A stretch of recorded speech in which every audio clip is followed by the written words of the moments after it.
17వ అధ్యాయం 22 నుండి 34 వచనముల వరకు ఈ విధంగా రాయబడి ఉన్నది.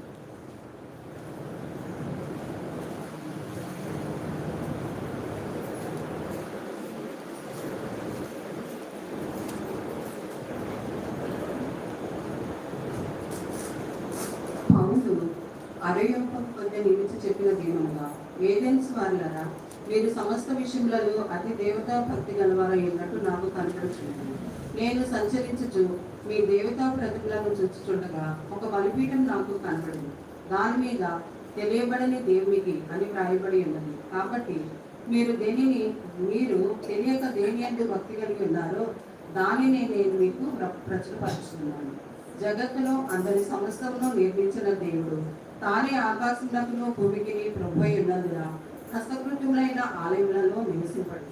ఆయన అందరికీ జీవమును ఊపిరిని సమస్తమును దయచేయబడదనక తనకు ఏదైనాను కొదువై ఉన్నట్లు మనుషుల చేతులతో సేవింపబడవాడు కాడు. మరియు యావత్ భూమి మీద కాపురముండుటకు ఆయన ఒకరి నుండి ప్రతి జాతి మనుషులను సృష్టించి వారు ఒకవేళ దేవునిని తరువులాడి కనుగొందురేమో అని తను వెతుకువ నిమిత్తము నిర్ణయకాలమును వారి నివాస స్థలం యొక్క పొలిమేర్లను ఏర్పరచను. ఆయన మనలో ఎవరికి దూరంగా ఉండేవాడు కాడు. మనం ఆయన ఎందుకు బ్రతుకుచున్నామో చరించుచున్నాము, ఉనికి కలిగి ఉన్నాము. అటువలే మనం ఆయన సంతానం అని మీ కవీశ్వర్లలో కొందరు చెప్పుచున్నారు. కాబట్టి మనము దేవుని సంతానమై ఉండి మనుషుల చమత్కార కల్పనల వలన మలచబడిన బంగారమునైనను వెండినైనను రాతినైనను దేవత్వము పోలి ఉన్నదని తలపకూడదు. ఆ అజ్ఞాన కాలములను దేవుడు చూచి చూడనట్టుగా ఉండేది. ఇప్పుడైతే అంతటను అందరూ మారు మనస్సు పొందవలనని మనుషులకు ఆజ్ఞాపించుచున్నాడు. ఎందుకనగా తాను నియమించిన మనుషుని చేత నీతిని అనుసరించి భూలోకమునకు తీర్పు తీర్చబోయేది ఒక దినమును నిర్ణయించి ఉన్నాడు. మృతులలో నుండి ఆయనను లేపినందున దీని నమ్ముటకు అందరికీ ఆధారము కలుగజేసి ఉన్నాడు. మృతుల పునరుత్థానమును గూర్చి వారు వినినప్పుడు కొందరు అపహాస్యము చేసి మరికొందరు దీని గురించి నీవు చెప్పున్నది ఇంకొకసారి వినమని చెప్పింది. అలాగుండగా పౌలు వారి మధ్య నుండి వెళ్ళిపోయింది. అయితే కొందరు మనుషులు అతని హత్తుకొని విశ్వసించారు. వారిలో అరయోపగీతుడైన డియోనిసియు దమరి అను ఒక స్త్రీయు ఉండేది. వీరితో కూడా మరికొందరు ఉండేది. దేవుడు తన పరిశుద్ధ వాక్యం గ్రహించిన ఇంతటితో నేటి దినమునకై ఏర్పాటు చేయబడిన పత్రిక పాఠ్య భాగము ముగించు ఉన్నది. హల్లెలూయా హల్లెలూయా హల్లెలూయా. నేటి దినమునకై ఏర్పాటు చేయబడిన సువార్త పాఠ్య భాగము పరిశుద్ధుడైన మత్తయి రాసిన సువార్త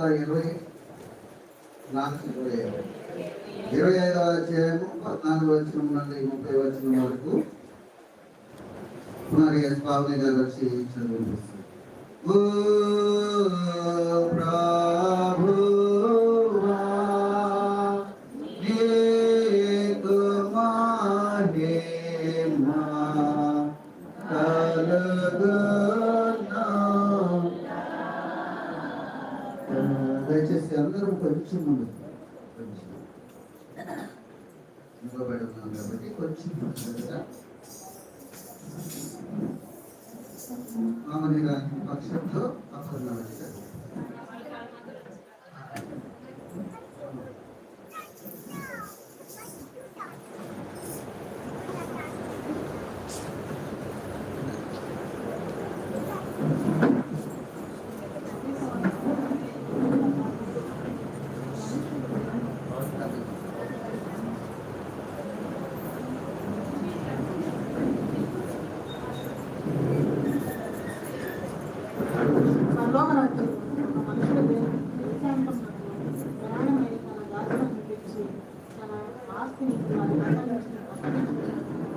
అతడు ఒకనికి 5 తలాంతులు, ఒకనికి 2, ఒకరికి 1 సామర్థ్యం ఇచ్చి వెంటనే దేశాంతరం పోయింది. 5 తలాంతులు తీసుకున్నవాడు వెళ్ళి వాటితో వ్యాపారం చేసి మరి 5 తలాంతులు సంపాదించి అలాగనే 2 తీసుకున్న